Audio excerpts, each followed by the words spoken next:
about, quote, the road to man, unquote. And you'll notice after the quotation marks there are 3 question marks. So this is the, quote, road to man, unquote. Really? Tonight, I guarantee you, you're going to have more fun tonight than you're going to have the whole rest of the week, every other session we've had. I hope you've enjoyed, but you're going to have a lot of fun tonight. You see, I can make dry bones fun. Some of you are going to think I'm preaching out of Ezekiel, but actually, I can make dry bones fun. Now, why quote the road to man, unquote? Because this is the terminology that evolutionary anthropologists have been using for many, many decades, if not centuries, when they talk about how supposedly people evolved from apes. Now, if you'll notice the screens, I think you'll agree, these are starting to look kind of familiar, aren't they? I mean, you've seen those before, right? I want you to know that those images you see there are absolutely iconic. They have been used since 1960 to try to convince people that they evolved from apes. Now, please take a look at those images. When you see them, they might seem logical, they might seem possibly plausible, but please tell me, simply because something is logical or plausible, does that necessarily make it true? No, it does not necessarily make it true. Again, it may look logical, might look plausible, but it doesn't make it true. I have another question too. Can we get those lights off up there? I forgot to ask, as you wish. I'll wait till he gets back because this is so good. I want him to sure see. He sees it too.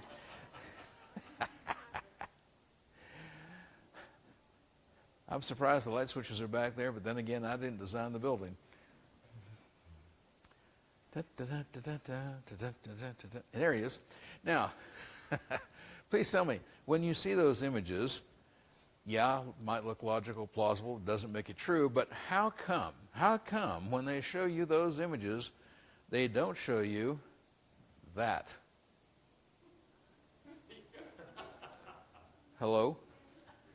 How come they don't show you the little fish walking out of the water that supposedly evolved into the apes before the apes evolved into people?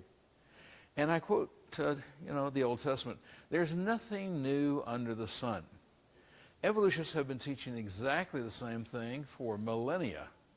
Now today they may have modern terminology, they might have big old fancy words, etc., but they're teaching exactly the same thing they've been teaching for millennia. The idea that fish walked out of the water and became people. You have to remember the Greeks were teaching evolution for 600 years before Christ was born. And a guy named Empedocles, 2,400 years ago, claimed that fish walked out of the water and became people. They're teaching exactly the same thing today. Hello? There's nothing new under the sun. And so let's just take a look at this idea that supposedly apes, although I would remind you that Charles Darwin actually said monkeys.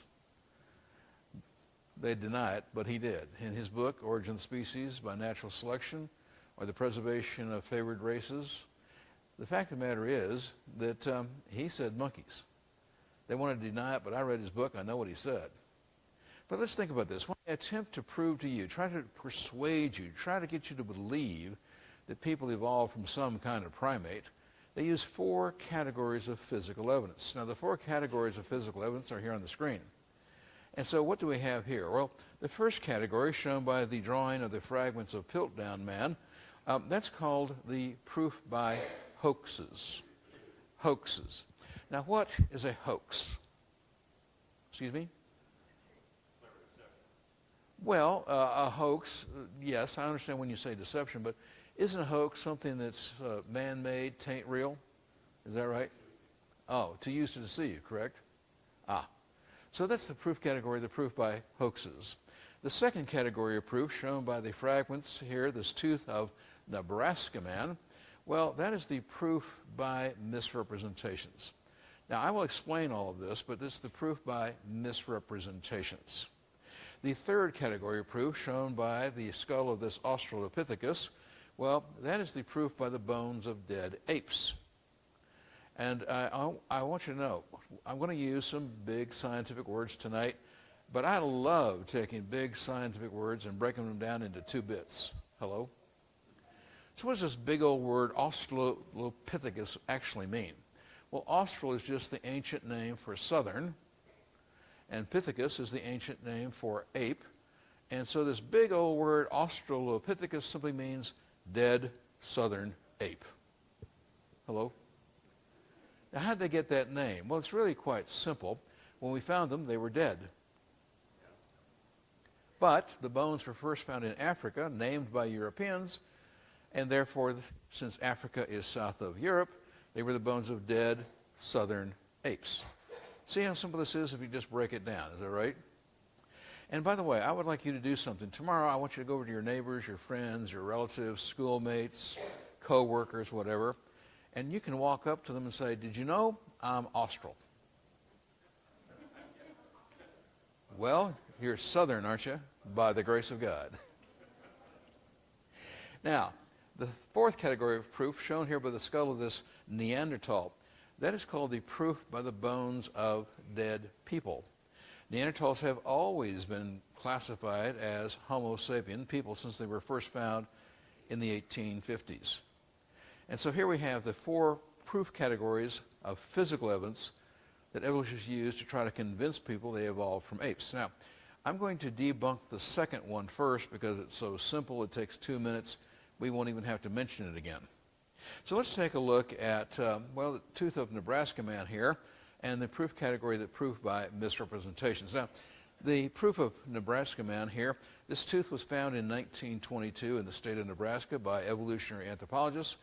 And when they found the tooth, they claimed it was a tooth of a pre-human, subhuman living at some time in the distant past in what is today Nebraska.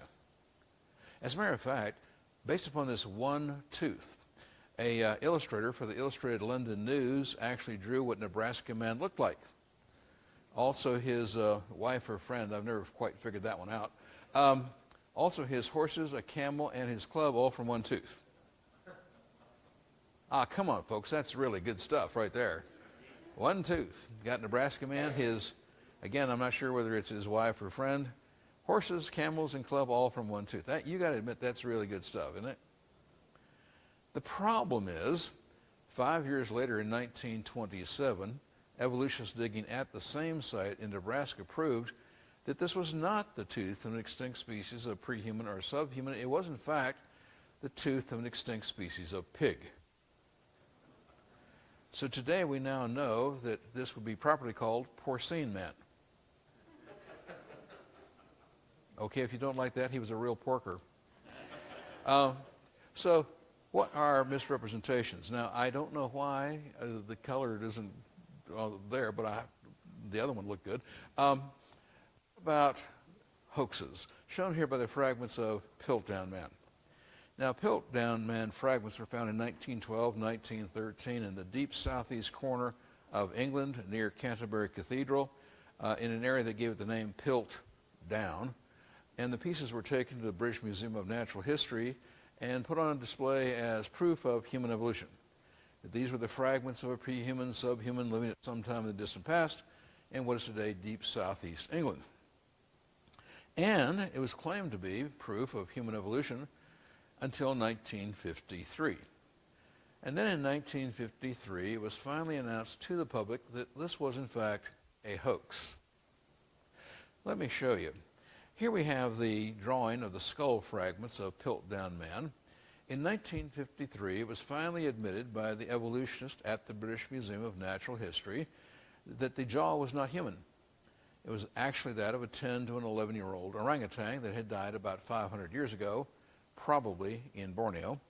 The teeth were not human. The teeth were actually fossil chimpanzee teeth. They had been filed down flat with a modern metal file to make them look more ape-like. I will show you a picture to prove that. But the teeth had been filed down to make them look flatter and more ape-like. But you can see metal filings in the teeth if you look with a microscope. And, well, the skull fragments. The skull fragments were, in fact, human. However, there was a blow at the back of the skull right here from a modern steel pick. And today we now know that this is the skull of a human that died of bubonic plague during medieval times and was dug out of a church cemetery. So what do we have here? We have an orangutan jaw, chimpanzee teeth, a human skull. How y'all doing? Now, as I said, I'm going to show you the pictures. Here is a real picture. Notice the molars are absolutely flat because they've been filed down with a modern metal file. Don't you just love the integrity of evolutionists? You see, they so believe in evolution, they're quite willing to manufacture evidence that it's true. Hello? Oh. And, well, again, this is a orangutan jaw. So let's just think about this. Now, the pieces were actually found in 1912 and 1913, but the British Museum finally admitted to the public in 1953. The problem is they knew it was a hoax in 1923, but they failed to tell the public for 30 years. There were evolutionists at the museum who didn't believe they were real for the first time. But finally, in 1923, internally, they knew it was a hoax, but they didn't tell the public for 30 years. Now you're going to find out that evolutionists love 30 years. Hello? I'll explain that a little later. Also, though, there are two men that I would like you to try to remember their names, at least for the hour they're here today. And that is Pierre Teilhard de Chardin, Jesuit priest, and Dr. Davidson Black, PhD in human anthropology. These two men were involved with finding the fragments at Piltdown. And you need to remember them because you're going to see them again. So, a quick summary. We have here a medieval human skull. We have about a 500-year-old orangutan jaw, and again, probably from Borneo, can't be sure. And we have fossil chimpanzee teeth that have been filed down, correct? This is a hoax. Now, with that in mind, let's take a look at the methodology by which evolutionists attempt to prove human evolution. And I would add, this is their favorite method of proof to prove anything evolved. It's called the proof by ranking, R-A-N-K-I-N-G, ranking. What does it mean to rank something? It means to put it in a logical order or a logical sequence. So to rank something is to put it in a logical order or a logical sequence. Please notice this is not a creation slide. This is an evolutionary slide. Again, I'm not worried about using their stuff. And what do we have here? Well, first of all, we're talking about human evolution tonight. And so up here, you'll see some skulls of primates. And what do evolutionists do? They take the skull of a gibbon, the skull of a chimpanzee, an orangutan, a gorilla, a human, and they make the most meticulous measurements you have ever seen in your life. They measure everything that can be measured, and then they measure it 6 times. And that is illustrated up here, correct? Then what do they do? After they have made these tremendously meticulous measurements, they simply line the skulls up by size and shape. Now that is illustrated at the bottom down here. Down here we have these skulls representing various creatures marked A through F, correct? Now the gorilla skull is not a part of the series. It is only there for comparison purposes. But the A through F skulls here are identified in what we have here, which is a key or a legend, and it identifies what each of these is supposed to be. So first of all, let's just go through A through F here for a second. Skull A is Australopithecus, supposedly 500,000 to 1 million years old. So that is dead southern ape, supposedly 500,000 to 1 million supposed years old, correct? The second one, B here, is Pithecanthropus erectus, supposedly 200 to 500,000 years old. C is Homo sapiens, supposedly 100 to 200,000 years old. D is Neanderthal, supposedly 50 to 100,000 years old. E is Homo sapien neanderthaliensis, supposedly 50,000 years old, meaning Homo sapien variety Neanderthal. And finally, in F here, we have modern Homo sapien. Now, I would like to ask a question. Do any of you remember being taught in school about a creature whose name was Pithecanthropus erectus? Anybody remember high school, college, or anything? No? A couple of people say maybe vaguely. Well, if you don't remember the name Pithecanthropus erectus, do any of you remember it by its common name from school? Java man. Ah, now that sounds familiar. Java man. And we're not talking about Starbucks here either. And what does the name Pithecanthropus erectus mean anyway? Well, Pitha, the ancient name for ape, Anthropos is the ancient name for man. Anthropology is the study of man. Erectus means walks upright, and therefore this is the ape man who walks upright, but commonly called Java man in the literature. Let's just take a look at Java man for a moment, okay?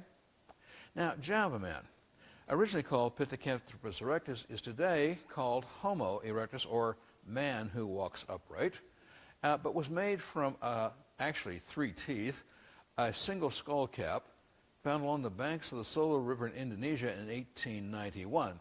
The pieces were found by the Dutch anatomist Dr. Eugene Dubois, M.D.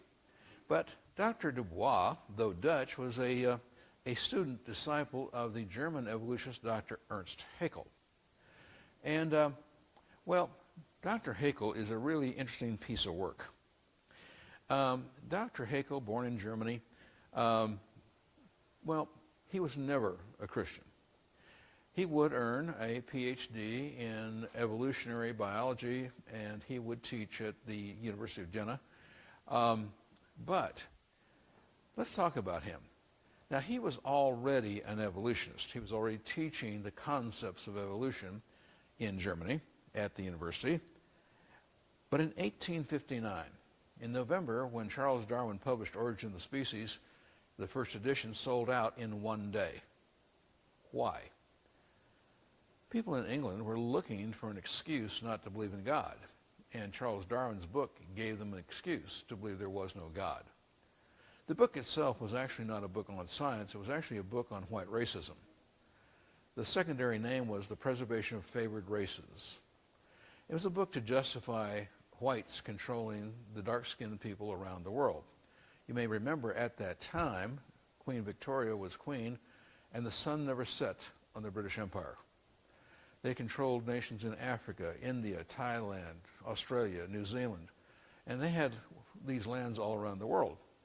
And so Charles Darwin's book was a book that gave people a reason to believe there was no God and a justification for white racism.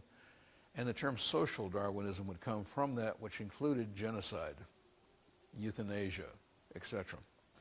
So, when Charles Darwin published Origin of the Species, November of 1859, well, it was an immediate hit, and he had immediate editions published after that. And then it was translated into various other European languages, French and so on. But when it was translated into German, Dr. Haeckel read it. And he went from being an evolutionist to a militant evolutionist. He would invent great frauds. I have a video out there on the reasons why carbon-14 does not work. For free, I threw in a video about a biography video, of Dr. Ernst Haeckel. He is arguably the third most important evolutionist of the 1800s behind Charles Darwin and Thomas Huxley. But he would invent great frauds. For example, tonight we're talking about human evolution and so forth.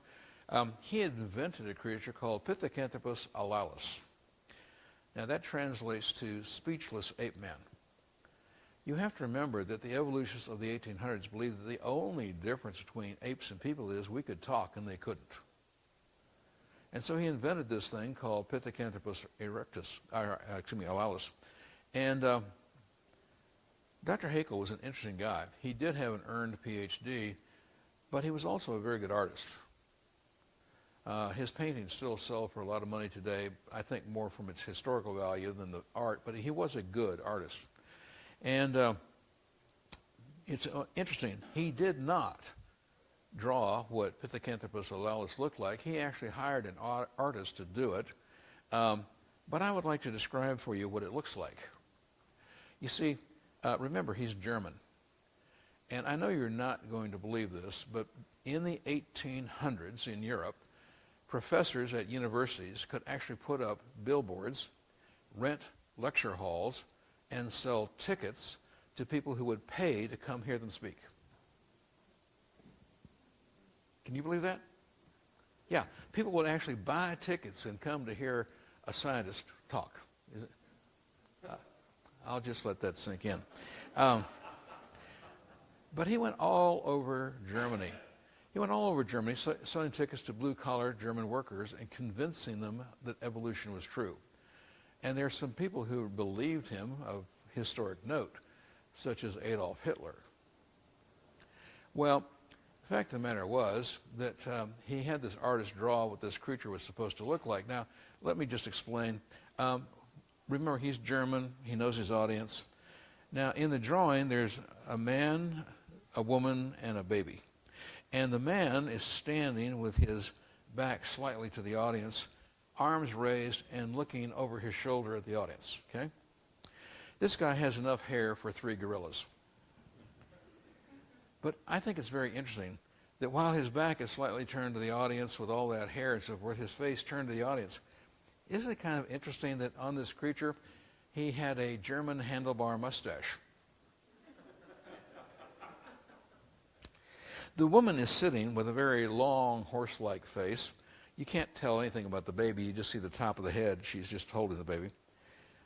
To this day, there has never been one piece of physical evidence ever found to support such a creature. He just made it up.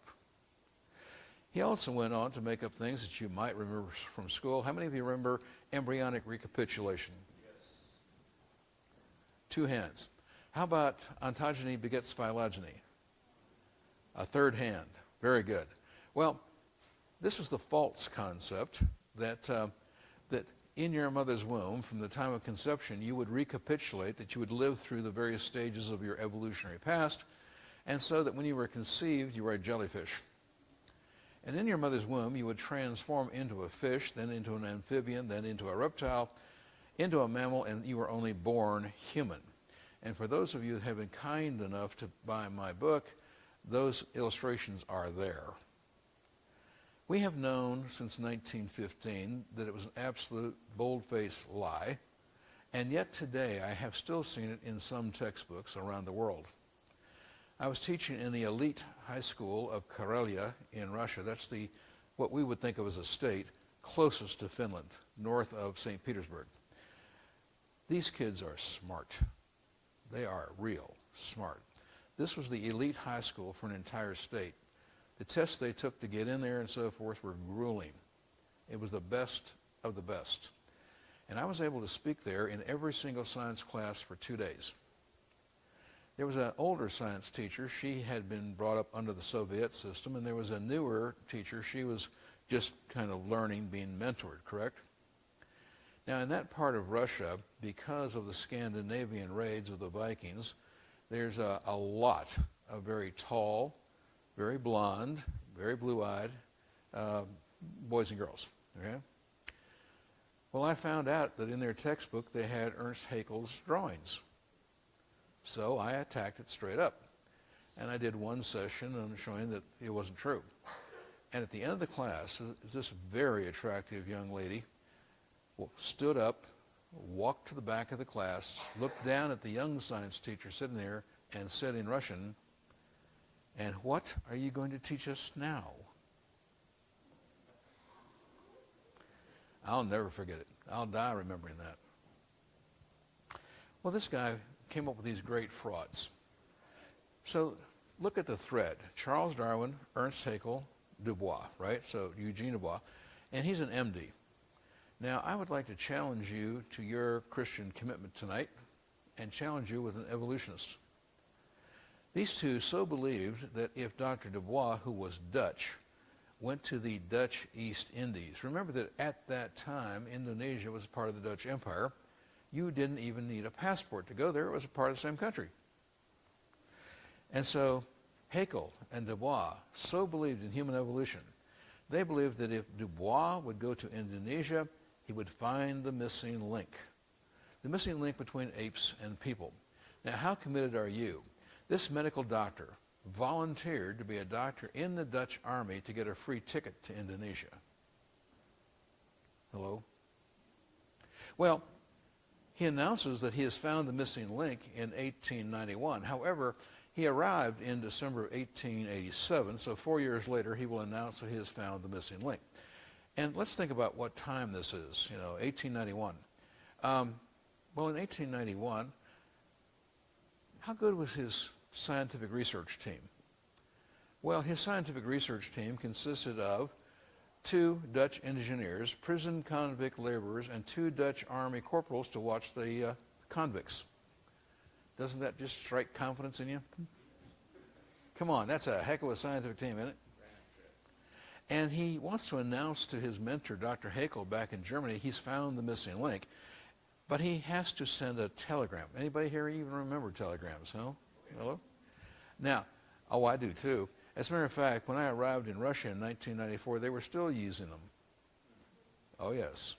You went down to the post office and you sent a telegram.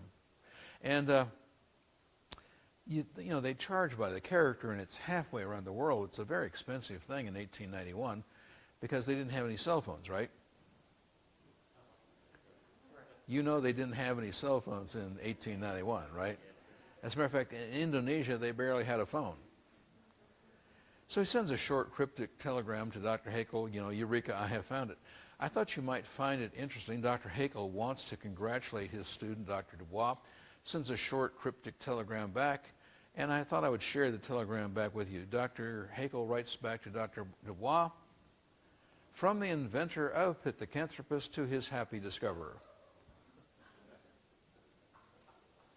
Maybe I need to read that again. From the inventor of Pithecanthropus to his happy discoverer. Hello? Now, Dr. Haeckel forgot to tell anybody a few things about his finding, and I'll bet you know how long he waited to tell the truth. 30 years. Very good. You were listening. In 1921, he admitted that what I'm about to share with you is absolutely true.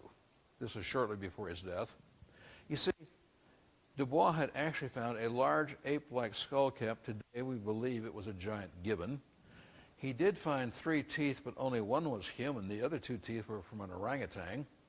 Now, notice, he did find a human thigh bone, but it was 1 year later in 1892, and 50 feet away from where he found the teeth in the skull cap, as illustrated in his diagram here. But he also forgot to tell anybody that in 1890, 1 year earlier, he had actually found 2 totally normal human skulls at the same location. So, let's think about it. Pithecanthropus erectus is a hoax. It never existed. It has been reclassified as Homo erectus. But I would like to talk with you for a minute about the term Homo erectus. For the evolutionary anthropologists today, Homo erectus, that terminology, it is a circular filing cabinet. It is a garbage bin. It is a file 13. Are y'all with me? Every time they find a bit or piece that they think has anything to do with the evolution of apes into people, but they cannot specifically identify it, they will label it Homo erectus. Now, with that great truth, let us reevaluate what we've seen here. So what do we have here? Well, down here we have Australopithecus, dead southern ape, correct? But B, Pithecanthropus erectus, that's a hoax. It doesn't belong there. Is that correct? It never existed. Now, C is Homo sapien, but the last time I looked, that's us. And D is Neanderthal, but Neanderthals have always been classified as people, so that's just us. And E is Homo sapien variety Neanderthaliensis, which again would just be us. And finally, F here is modern Homo sapien, which is most assuredly us. So here I have 1 dead southern ape, something that never existed, and 4 people. How are we doing? Hello? Now, I just want to alert you, in case you're sensitive to these things. I am going to show you a couple of skulls. I'm going to show you pictures of a couple of skulls just to prepare you for this, okay? But there's a good reason for doing it. Now, this scares me, and I mean that. This really scares me. Not because I'm afraid of skulls. I'm not afraid of skulls at all. What I'm afraid of is the source. Please take a look. Los Angeles Unified School District, Los Angeles, California, a series called Stones and Bones. These are photographs used by evolutionists in an attempt to prove to elementary school students they evolved from apes. That is what I find scary. Now, this picture, there's a whole series. I'm only going to show you 2 of them, but there's a whole series of these. And, well, this one, and I'm trying to look, I don't know why, but that is not coming through very well. Is the connection good?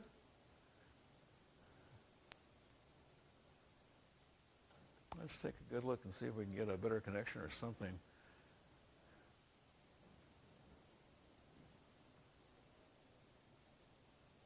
Da, da, da, da, da, da. Sing a little song. And it was much better last night. Yeah, the picture's on there.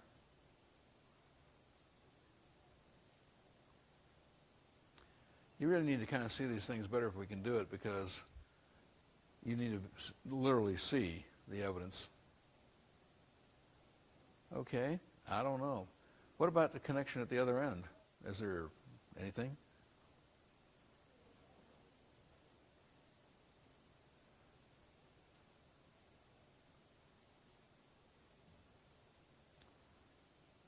We are plugging and unplugging, in case you don't know.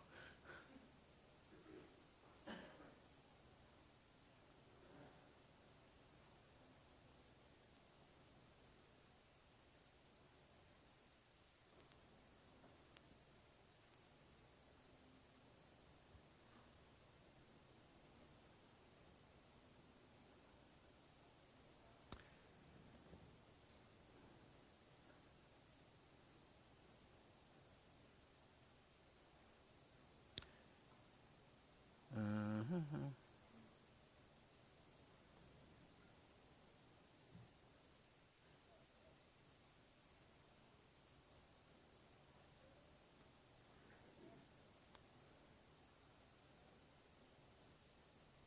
We're plugging and unplugging. It's like my pacemaker. No, I don't have a pacemaker. Boom. Well, see, that was better when it first came up. I don't know why. Oh, I know the focus is out, but that's not just it. It's the darkness of it is the big problem. I'm wondering if we need to restart. Perhaps you have a distributive amp or something that needs to be rebooted. I hate to have to wait here, but it's worth it if we get it working right. Well, I'll at least say this when he's trying to see about do you have a DA, a distributive amp for that? No? Don't know what.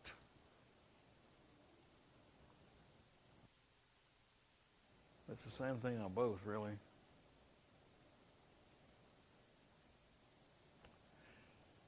Well, let me explain about the creature you're about to see, hopefully. Skull is identified as Sinanthropus pekinensis. Some of you might know that Sino, the S-I-N, was one of the 70 tribes that left the Tower of Babel. You'll find that in Genesis chapter 10. But Sin was a man's name. His descendants migrated from the Middle East, south of the Himalayas, went into southern China, which is why it's associated with China, Sino. Just as, for instance, the Hittites became the Kittites, became the Cathay, or northern China. But Sinanthropus pekinensis means the Chinaman from Peking. Now, if you'll remember, the capital of China used to be Peking, correct? And, well, if nothing else,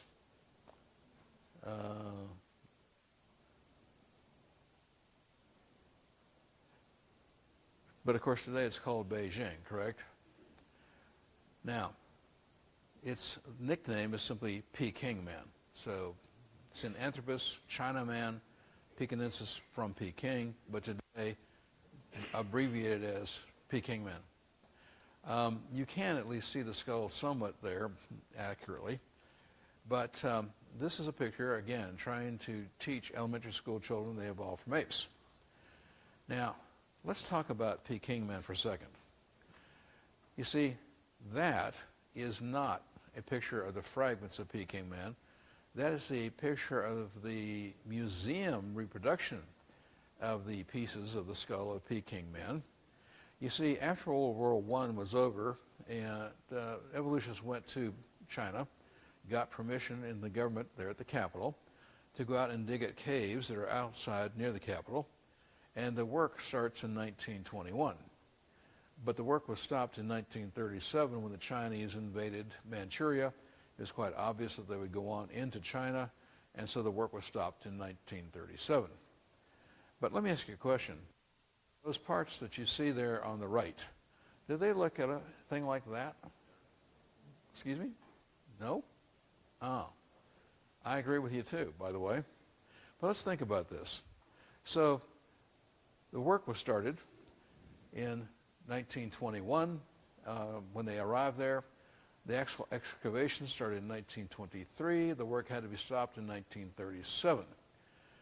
Now, Dr. Davidson Black, do you remember that guy? He's the one that gave it the name Peking Man.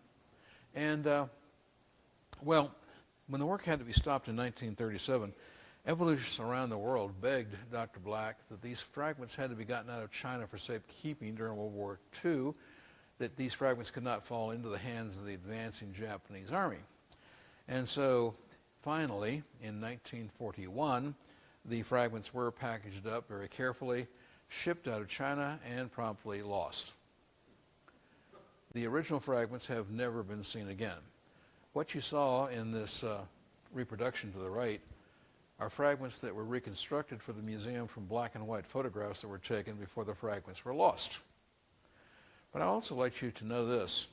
You see, recent research has proved that Peking men never existed, now identified as Homo erectus. Remember the garbage bin, right? But in 1926, Pierre Teilhard de Chardin, Jesuit priest, and Dr. Davidson Black also visited this site. It is commonly accepted that they salted both locations at Piltdown and in China. Now, although Teilhard de Chardin was a Jesuit priest, he believed in evolution.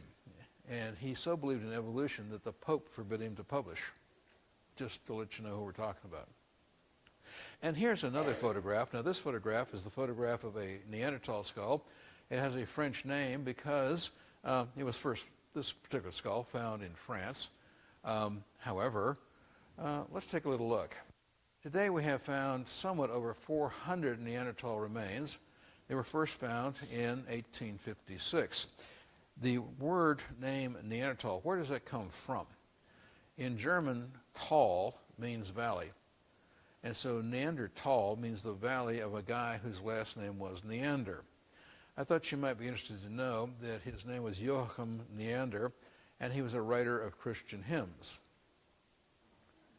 But in a cave in his valley, they found the first Neanderthal remains. Now, I'm going to try to fill you in here. I am desperately trying to find a map that correctly shows the current state of situation. I'm going to show you the best I can get so far. This map shows the approximate extent of Neanderthals and where they have been found. Now, they were first found in Germany, but then more in France, Spain, Portugal, northern Italy, the Adriatic, and Neanderthal remains have been found in Israel. They've been found in caves at the foot of Mount Hermon in northern Israel. Then they were found further east of the Black Sea, then east of the Caspian Sea, then finally out into central Russia. Now, we'll see what we can do about getting better pictures for you for tomorrow night's closing session. However, what you cannot see probably is that right over here, just right next to the blue margin right here, there's a banana-shaped object on the map. But it is Lake Baikal. Lake Baikal, it is the largest freshwater lake in the world. It holds more fresh water than all other lakes, ponds in the entire world. It is an alpine lake, and I have ministered on both sides of it. As a matter of fact, a year and a half ago, I was in Engarsk on the west side of Lake Baikal. It was very interesting. It's especially interesting when you walk on the water. Well, in February, there's 10 inches of ice on the lake. You can walk on the water if it's frozen. Hello? But I have been there many times. What's interesting is that, and I'll just point, on this map, that's Lake Baikal right there, and right over here is a Russian city called the city of Chita. I've been there twice teaching, and the most recent Neanderthal remains have been found near Chita. Now that means that Neanderthals ranged from the Atlantic Ocean almost all the way to the Pacific. And of course, there's a lot of misnomers about Neanderthals. Evolutionists want you to believe that they were gorilla-like, hunched over, crude, rude, lewd, etc., right? But the fact of the matter is, they were very much modern humans. As a matter of fact, take a look at some of the evidence we have. Number one, they had a brain 13% larger than ours today. I find it a little hard to believe that they were less than us if they had a brain 13% larger than us. How about you? Excuse me? And they are 99.7 to 100% genetically identical to us. We have found Neanderthal DNA. We've collected it out of a finger bone and out of a tooth root and so forth. Now, human beings today can vary by up to 4.5% in genetic information. They only vary by 0.3%. They are well within the human range. And, of course, they're mentioned in the Bible. If you happen to have your Bible with you, please open up to Genesis chapter 10, and we're going to take a look at verse 3. Now, in Genesis 10:3, now Genesis 10 is the table of nations where it lists the 70 nations created by God by the giving of languages at the Tower of Babel. In Genesis 10:3, look for the name Ashkenaz, or Ashkenazi. Now, Ashkenazi, that is the ancient name for Germany. Today, when Jews make Aliyah, the return to the land of Israel from northern Europe, they are called the Ashkenazi. There are two great branches of European Judaism. Northern Judaism is called Ashkenazi Judaism. The southern Judaism, which was in Spain and then kicked out under the Inquisition, are called Sephardic. So that's the two great branches of southern and northern Judaism. And so the name Ashkenazi is simply the name for northern Germany. And so that's this people group. Who are the Neanderthals? They simply are one of the 70 people groups that left the Tower of Babel, migrated to what is today, well, northern Germany and northern Europe. They lived in caves, probably for no more than 200 years. That's all the evidence would support. And then once they learned how to live in a new environment, they left the caves and they went out and established civilization. Now, I would point out to you that there were people who were living in caves permanently until 120 years ago. People still live in caves today on occasion, and even hikers and so forth might stop in caves if they were handy. And we're going to talk about the caves. But I would like to point out to you, the Neanderthals were not gorilla-like, slumped over, etc. They were very powerfully built, they were very strong, and they were very intelligent. And the fact of the matter is, they had language, they had art, they had music, they had jewelry, they made jewelry from seashells and so forth. They were religious, they buried their dead in religious graves with religious artifacts. They were hunter-gatherers, that's true. However, in 2015, we found out that they also farmed. So they were not just hunter-gatherers, they were also farmers. And in 2017, we found out that they were able to make a very sophisticated birch bark tar adhesive. That may not seem like much to you, but that is a major advancement. Because without this kind of an adhesive, you can't make arrows and spears. And so this was a really important technological development in human civilization. Also, in the year 2020, we found out that they didn't just live in caves, they also built houses. They did everything a modern human would do. Hello? And let's talk about caves. You know, you were going to get this question from people. Are cavemen, and I would also say cave women, biblical? Well, first of all, let me ask you a question. If God starts the Bible on day 1, week 1, month 1, year 1, is there any such thing as prehistoric? Okay, I'll ask that question again. If God starts the Bible on day 1, week 1, month 1, year 1, is there any such thing as prehistoric? Not a chance. Think with me. There is nothing that is prehistoric. This is a word invented by evolutionists, but technically it's a non-word. It has no real meaning. Everything is historic. And the Bible is full of cavemen and cave women. If you'll read your Bibles, you will find 31 references to men and women living in caves. I'm going to give you a few examples, and you can find the rest for yourself with a concordance. But let's start off with, how about Lot and his daughters in Genesis 19? What about the 5 Amorite kings in Joshua 10? What about the children of Israel themselves in Judges 6? What about Samson? Samson was a judge of Israel equal to the kings that would come later, and he lived in a cave. So doesn't that qualify Samson as a, come on, fill it in the blank, a caveman? Oh. And of course, Elijah, the great prophet Elijah, lived in a cave. We even think we know the cave that he lived in, although I openly admit there was no brass plaque there when we found it, but we think we know the cave he lived in. So if the great prophet Elijah lived in a cave, doesn't that qualify Elijah as a caveman? Is that right? And how about Obadiah's 100 prophets in 1 Kings 18? What about the men of Israel, Michmash in 1 Samuel 13? And do I not seem to remember that King David lived in the cave of Adullam for several months? Is that right? So doesn't that qualify King David as a... And what about the New Testament? I find this particularly interesting. When you read the New Testament, think about the life of the Apostle Paul for just a moment.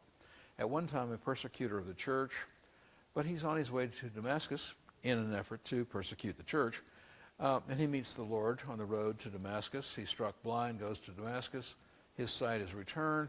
He goes back to Jerusalem briefly, but please tell me, what is the next thing he does?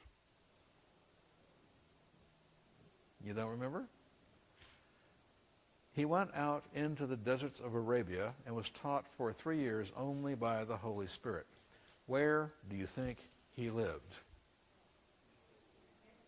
Israel is full, thousands of caves in Israel, and in Arabia, thousands more. And so Paul leaves Jerusalem. He goes out into the desert. He finds a nice, comfortable cave. Now, I find it interesting. When he talks about Jesus instituting the communion, he talks about it in the first person. But we know he wasn't there because he was still a persecutor of the church at the time, correct? Now, I'm just going to share a thought with you. I think what happened was this. Paul went out into the desert, found a nice, comfortable cave, and the Holy Spirit brought a 55-inch flat-screen TV in, and for 3 years plays DVDs of the life of Jesus. I mean, seriously, that's the way he writes about it. Well, it's just a thought. You can keep it or not. Now, let's think about this. What does this proof by ranking really prove? Again, it is the evolutionists' favorite method of proof, but it is the second worst method of proof in science. Did you hear that? It is their favorite method of proof, but it is the second worst method of proof in science. So what does the proof by ranking really prove? After all, remember, it's to put things in a logical order or a logical sequence, correct? Now, I am not asking you to stand up. I'm just simply saying, what if? Okay, so what if I were to ask you to stand up, and I were to ask everybody to come down here, and, well, we could just, across here. What if I were to rank you, put you in a logical order or sequence by your height only, okay?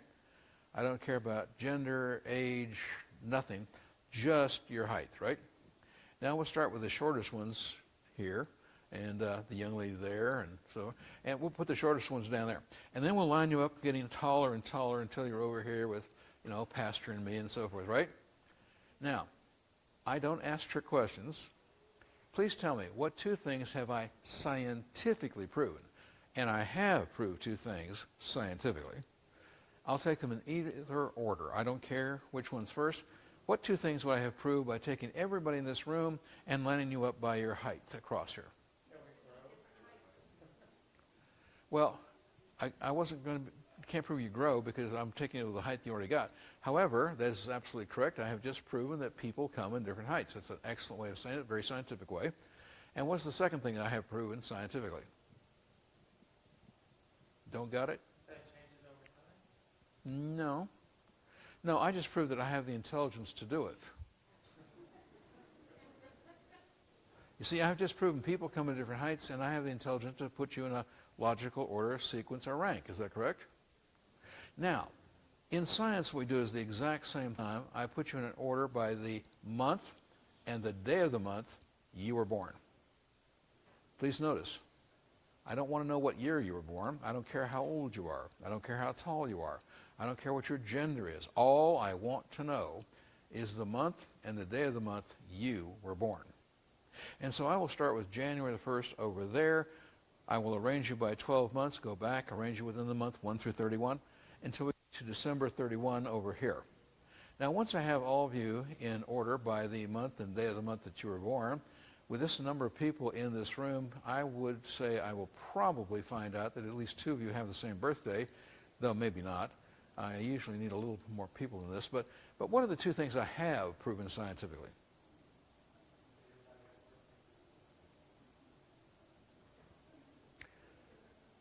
Well, I mean, yeah, but let me put it in more scientific language. Is that okay with you 2?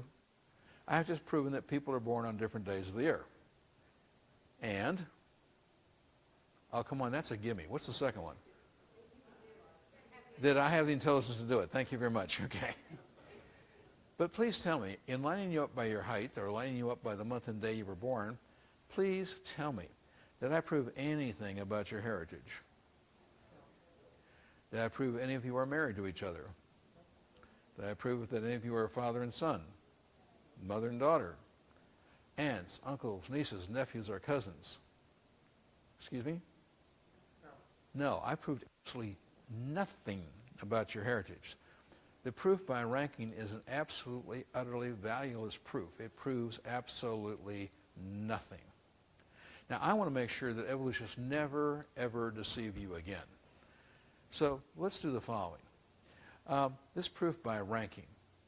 Now, how many of you have seen these mutant movies where you've seen people change into an animal change into a person? I mean, even on TV. I mean, it doesn't have to be in a theater, but you've seen that, or you've seen one person change into another person or something like that, right? You've seen this, right?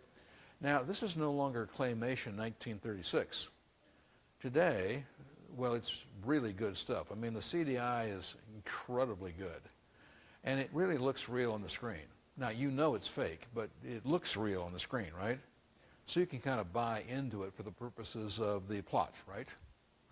Now, please tell me, when an evolutionist puts the skull of a gibbon, chimpanzee, orangutan, gorilla, and a human next to each other, and they say to you, you see how one evolved into the other, the answer is yes, I do, if I fill in the blanks in between the skulls with my own imagination.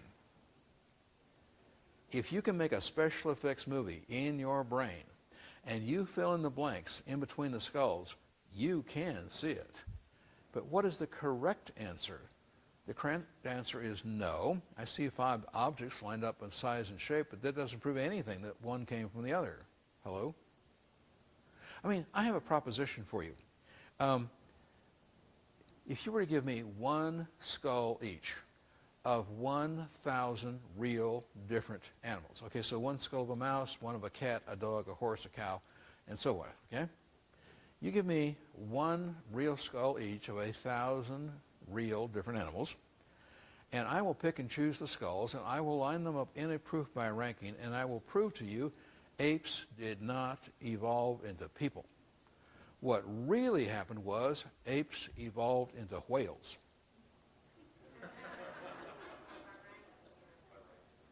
Or, if I pick and choose the skulls and line them up in a proof by ranking, I can prove to you apes did not evolve into people. What really happened was apes evolved into elephants. Hello? You give me enough skulls and I'll make a line that looks it. Hello? Don't ever let them deceive you again. Are you with me? And then I only ask the good questions. The next question is, which proof by ranking are we supposed to believe is the correct one? You see, I have a collection, I've got about 3 dozen of them now, different proofs by ranking based on different evolutionists and what they demonstrated, what they thought, etc. I just would like you to see just a few, okay? So, for example, this is a proof by ranking from the Smithsonian website. This is very near and dear to me. When I was in high school, I went to high school in Washington, D.C. when I was not learning evolution in high school, I used to go down to the Smithsonian, the Museum of Natural History, and immerse myself in evolution. And this comes from the Smithsonian's website. Now, please remember, the Smithsonian is 100% evolution. Mr. Smithson in England, who gave the money to found the Smithsonian, believed in evolution. But let's just take a look at a couple of things here, and then you will be able to debunk this thing yourself. So please take a look at the screen. Now, what do we have here? Well, on the right, this is the present. So the present is here on the right. And then at the top, it goes back in, suppose, 1 million year increments back to 6 million years ago, right? In here, we see different colored bars. And next to each bar, we have the name of the creature it is supposed to represent. How many of you are familiar with Australopithecus afarensis, also called Lucy? Anybody remember good old Lucy? Yeah, found in 1975, Dr. Donald Johanson, who said it was the first creature to walk upright in the road to man. But this is Lucy here, Australopithecus afarensis, and you'll notice supposedly living from about 3 million back to about 4 million years ago, correct? So you see the bars, different colors, but you see the names showing when each creature is supposed to have lived in the past, correct? You now know everything you need to know to completely debunk this whole thing. And I really don't care where you start, but since I'm up here, would it be okay if I start first? Yeah. I got your permission? Thank you. Well, first of all, please notice we have the solid bars with the names along with each one, right? But please notice that the solid bars are connected with dotted lines. Now, why do we connect things with dotted lines? Don't we connect things with dotted lines in an attempt to show a relationship we think might be true, but we cannot prove? Because if we could prove it was true, we would use solid lines, wouldn't we? So dotted lines is an attempt to show a relationship that we think might be true, but we cannot prove, correct? And then I would like to ask you to please help me count the question marks. You see, 1, 2, 3, 4, 5 question marks. Boy, doesn't that just strike confidence in you? Come on, 5 question marks. The first two don't have dotted lines. Then, as just mentioned, notice that there are dotted lines here, but notice there are no dotted lines connecting these two to this. Is that correct? Accurately noticed. But did you also notice down here, these 3, there's a question mark, and there's these 3 connected with dotted lines, but there are no dotted lines connecting those 3 to humans. Is that correct? So, let's think. These 2 have no dotted lines connecting here. These 3 have no dotted lines connecting there. Is that correct? So, what one word correctly describes why those 5 are there? Nobody? Would you please repeat this one word after me? Would you please repeat the word filler? Come on, say it loud, say it proud. Filler. Why are those 5 there? Because they needed filler. Because if you remove those 5, well, there would be much less evidence to support human evolution being seen by people. Is that correct? And then there are actually 2 different proof by rankings shown on this chart. So which one of the 2 are we supposed to believe is the correct one? Because you'll notice if you start with humans over here, you could go back this way, up here, then down here, but then you don't know where that came from, right? But you could also go up here this way and get to the same point. So there's 2 different ones shown there. So which one are we supposed to believe is the correct one? Do you start to see? This is absolutely valueless. Now, the second one I'm going to show you, I have to explain. The second one is very, very tall. Instead of going from right to left, it's very, very tall. And so what I had to do was I had to cut it in half, put it side by side, because otherwise you couldn't really see it, read it, so forth, okay? So, here. Now, oh, by the way, back in 2013, these 5 were all reclassified as Homo erectus. Now, that means that in October of 2013, they lost 4 intermediates between people and apes in one day. Hello? And this is the chart that's so tall I had to put it top and bottom here, side by side. Now, it actually starts here. This is the present up here. Then we go down, following the bars and dotted lines, and you see these four right here are those four right there, okay? And then we continue back. So as you go back 6 million years, we start here as the oldest, up, and then over here, those four, that's these four, and continuing to the present, right? Everybody kind of with me here? Now we see solid bars. We see the names associated with each bar. And again, Lucy is here. This is Australopithecus afarensis. Well, now let's debunk it. First of all, you will notice that no two solid lines touch. They are connected with dotted lines, correct? Secondly, I was wondering if you happen to notice the question marks. Let's just count the number of question marks. So we have 1, 2, 3, 4, 5, 6, 7, 8, 9, 10, 11, 12 question marks. Come on, folks, 12 question marks. Isn't that impressive? And did you happen to notice? Notice these four right here. That's these four right here, okay? So these four are these four, and you will notice there are no dotted lines connecting them to people. Is that correct? So why are those four there? Come on, say it loud, say it proud. Hiller. However, I was wondering if any of you just happened to notice. Did you just happen to notice? There is no dotted line connecting these three to any of these. Hello? There's no dotted line here connecting these three to any of this. They don't even know if they do connect. How y'all doing? Well, one more. This, again, I want to remind you, these were reclassified as Homo erectus, the garbage bin. But this is from my beloved University of California, Berkeley, where I grew up as a child. And please notice, here we have again a proof by ranking for anthropology. And the present is at the right again, like the first one. But you'll notice going back in 1 million year increments, correct? Now, you'll notice that there are solid bars. And again, this is Lucy afarensis here. And this one even has skulls. Boy, isn't that neat? Come on, skulls. Oh.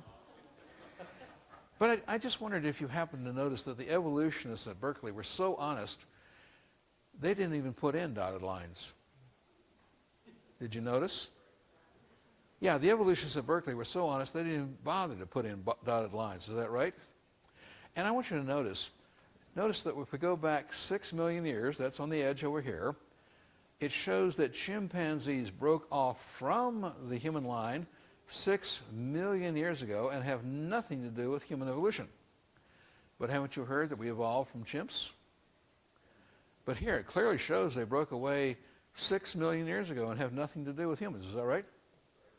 But I got another little piece of information to share with you. You see, June 13, 2011, Science magazine, the second highest scientific journal in the world for evolutionists, announced that actually chimps had not left the human line 6 million years ago. Actually, they had split away from us 13 million years ago. Come on, folks. In one day, they put the split from chimpanzees and humans back by 7 million years. Hello? And again, I would remind you that these were reclassified as one, Homo erectus. Now, with that in mind, I'd like to have some real fun as we close this particular presentation. This is the front cover of Time magazine, October 9, 2006. And if you don't believe me, you can look it up on the internet. This is the actual cover. Okay? Now, I have known for many, many decades that Time magazine promoted evolution. Everything they do promotes evolution. And of course, in my foreign travels, again, like Brazil and Russia and so forth, I often am in, airports. And back in 2006, I was walking down the hall of an airport, and I'm a trained observer. I can walk at full speed and see things that most people haven't even noticed and they've been someplace 10 years. And so I'm walking down the hall just observing all as I go by, and I went by this newsstand. And the newsstand had this magazine rack. And the Time magazine you see here was in the rack. And I'm walking down there looking on both sides, observing what's there. I saw that magazine, and I came to a complete full stop in 2 steps. I stepped back, and I looked at it again. Please take a look. On the front cover, we have a baby human and a young chimp. Is that correct? And on the cover, it says how we became human. Correct? Again, they are always promoting evolution. Now, for those of you that might not be able to read it, below there is some writing in white here. For those that are down here, you can see that I'm copying this perfectly, okay? But for everybody else, this says chimps and humans share almost 99% of their DNA. New discoveries reveal how it can be so alike and yet so different, and they forgot to put the period. Just pointing out evolutionists. I saw that cover and I got angry. And I mean, I got seriously angry. Now, the Bible says we can be angry and sin not, correct? I was righteously angry. Because when I looked at that cover, I knew it was a bold-faced lie.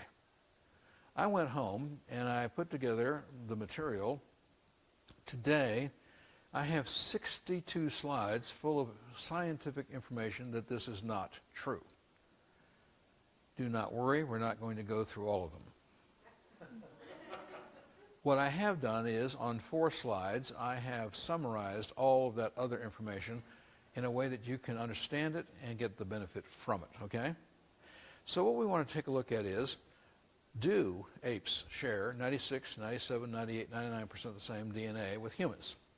Now, you have heard this. I mean, radio, TV, textbooks, movies, whatever, all right? And they say that chimps have 96, 97, 98, 99% of the same DNA. You have heard this. I'm not saying you believe it, but you have heard it, right? So let's see. Is it true or not? Please notice that I do give the citations down here, including from Nature magazine, twice here. Nature magazine is the single highest scientific journal in the world for evolutionists. So again, I quote evolutionists all the time. So, point 1. The similarity of apes and humans may come from a common ancestor, which would be evolution, or the similarity of appearance might come from a common designer, creator, God. Correct? Our structure is similar to apes, admittedly, right? Skeletal. So there's certainly a very definite similarity of appearance. This is called the study of homology, meaning the study of like kinds. But this either will come from a common ancestor, which would be evolution, or from a common designer, which is creation, correct? At this point, logically, we're at an even bucket. We're at the balance of an even bucket. It's either this or that, and now we want to see which one's true. Well, point number 2. Humans have 23 pairs of chromosomes, but gorillas, chimpanzees, bonobos, and orangutans have 24 pairs. First of all, apes have an extra pair of chromosomes we don't even have. Please tell me, does that make them better? Secondly, humans have 689 extra genes that apes don't even have. We don't share them at all. Point number 3. The Y chromosome is what makes a boy a boy. That makes it easy in English to say that. But the Y chromosome is a male. The Y chromosome is a boy. And I'm quoting from Nature magazine, the single highest scientific journal in the world for evolutionists. And they said, and I quote, the Y chromosomes of men and chimps are horrendously different from each other. Guys, we are more than 58% different. We have 60 gender genes, but male chimps only have 25. Ladies, I hate to tell you this, but you're a little closer to chimps. You see, you have 69% the same DNA as chimps, but that also means that you have 31% that are not the same, correct? Take solace in that, please. Now, let me ask you a question. If males in the gender genes are more than 58% different, ladies, you're more than 31%, please tell me, how can we only be 1% different? Excuse me? Remember, I only ask the good questions. Now, at this point, I want you to understand something. There is absolutely no scientific basis when evolution said that we were 99% the same. They had no scientific basis. They just made it up. However, chimpanzee genome is 11.5% larger than the human genome. They have 3.35 billion base pairs. We only have 3 billion. And so their genome is 11.5% larger than ours. I love doing mission work in the UK. I love going to the UK because they actually speak English. I mean, seriously, we don't speak English. We speak American. It's a dialect. But I love going over there because they speak real English. And the English have this expression that I just love. They say when something comes up and you want to compare things and so on, they say, well, let's do the math. That's what they say, let's do the math. They're saying, let's do the mathematics. Let's do the arithmetic, you know. And so tell me something. If the ape genome is 11.5% larger than the human, let's just do the math.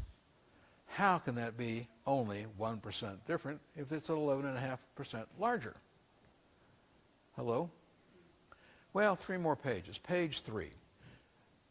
In the year 2000, now that is 3 years before the Human Genome Project was completed in April of 2003, and in the year 2000, we didn't know the ape genome. We only knew part of the human genome. But even at that point, evolutionists admitted that the comparison was down to 95.2. Now, it was never 99 based on any science whatsoever. But by the year 2000, it was already down to 95.2. Okay? Now, next, there are only 4 DNA base pairs. So that means that all living creatures, I do not care whether you're a bacteria or an elephant, all living organisms on Earth share 25% the same DNA. You don't start the comparison at 0. You start the comparison, if you're going to do this, at 25%. Are you with me? And genetic similarity does not produce spiritual equivalency. Is that correct? Right? Simply because we have a similar structure doesn't make us spiritually equivalent at all. Well, page 3. I want to introduce you to a guy. His name is Dr. Jerry Bergman. I was with him just a year ago out in Oregon. I must tell you, Dr. Jerry Bergman, I have 3 degrees, 2 doctorates. Dr. Jerry Bergman has 2 doctorates and 9 earned degrees. I don't know about you, that humbles me personally. Hello? And the good news is he's one of us. He's a Christian, young earth creationist. His specialty is biology and microbiology. Now, Dr. Bergman went out and he found the 2 biggest catalogs of known mutations in plants, animals, and people in the world. He found nearly 500,000 known, documented, specific mutations. He found that only 186 were not detrimental. But remember, evolutionists believe that mutation is the way in which biological material changes by random chance, and that mutations, which are technically, scientifically, copying errors. Now, if I were to say to you that you are the result of 1 billion beneficial copying errors, would you believe it? But evolutionists believe it. And he found that only 186 of these catalog mutations were not detrimental. They weren't beneficial, they just weren't detrimental. We used to call them neutral mutations, but today they've changed the terminology. From neutral mutations, they call them functional mutations, but they're neither beneficial nor detrimental. That means that all other mutations were lethal or harmful. That means that 99.96% of all mutations are harmful or lethal. Mutations do not benefit a creature. They destroy, corrupt, damage previously existing information, but they do not create new beneficial information. Now, apes and humans only produce 29% of the same genes, for proteins. 71% are different. So while we do have 29% of the same proteins in apes and people, 71% of them are not. Now, please tell me, if 79% of the proteins in our bodies are different, how can we only be 1% different? Hello? And considering the whole genome of humans known in April of 2003, but we did not know the whole genome of the apes yet. The comparison between apes and people was already down to 86.7%. Please notice that comes from the proceedings of the National Academy of Sciences, USA. It does not get higher than that here, equal to the Russian Academy of Science in Moscow. So think with me for a second. Did you notice the more we know we're different, right? They fictioned 99, but they came to 95.2, and now we're down to 86.7, correct?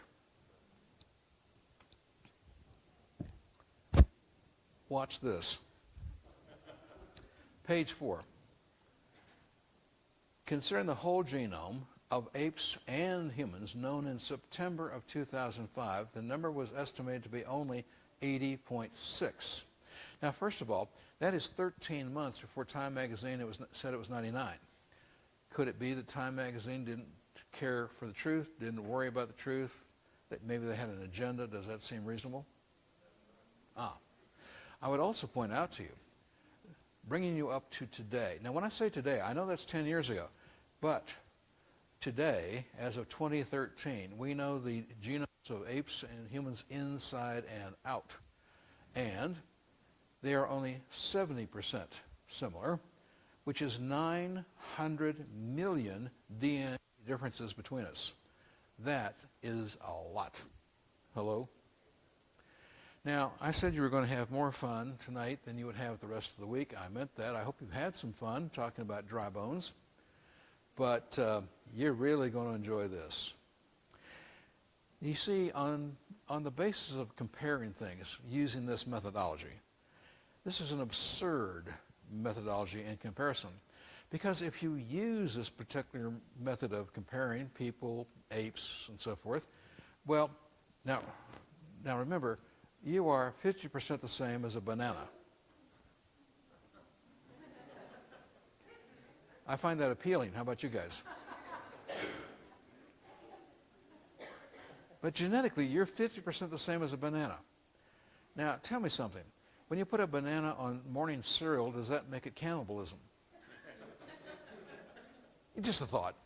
But I also want you to know that you are using this absolutely absurd method of comparison, 35% the same as a daffodil, or if you prefer narcissus, it's the same plant, two different names, but you're 35% the same as a daffodil.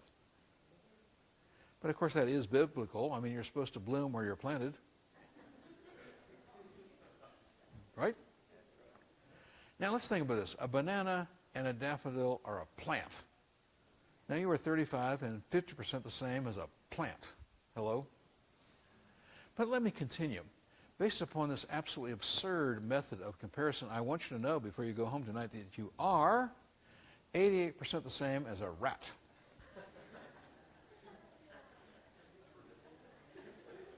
Wait a minute. Hey, folks, at least it's a mammal, right? Now remember, you're only 70% the same as an ape, right? 50% the same as a banana, 88% the same as a rat, right? But I am not finished. I also want you to know that based on this absurd method of comparison that you are 60% the same as a chicken. Now, let's think about this. The last time I looked at chicken is a bird. Hello? Come on, folks. Do you all know what a belt is around a minister? That's a fence around a chicken graveyard. Hello? There's a reason they call it the gospel bird, isn't there? Yeah.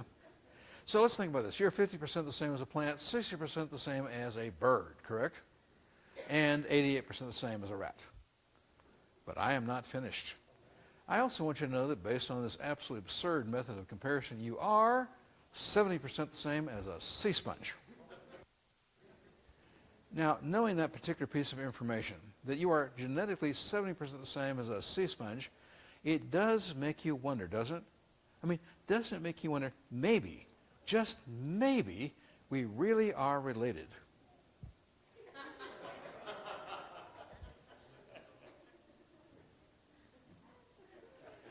But I am not finished. I also want you to know before we leave here tonight that you are 88% the same as a sea squirt. What's the matter? You don't know what a sea squirt is? You don't? Oh. Now, I'm going to come over here for a second. Psst. You are really going to want to pay attention to this, and I'm serious. You're really going to want to pay attention to this last thing. What is a sea squirt? Now, this is the photograph of a sea squirt. It lives in the ocean along the coast. And here's the thing that you really want to pay attention. No, pay attention here. Turn around. Now, here's the thing. As a young sea squirt, it swims through the water, and it has a brain. But when it becomes an adult, it attaches to the sea floor, converts into a filter feeder like sponges and corals, and the brain dissolves away. As an adult, it doesn't have a brain. Now, before Pastor Ray comes and closes us out tonight, I want you to think about something. You are 70% the same as a chimp, genetically speaking, and you are 70% the same as a sea sponge, correct? But you are 88% the same as a rat and 88% the same as a sea squirt. So I'm going to leave you with this question. You answer it for yourself. Which one are you closer to?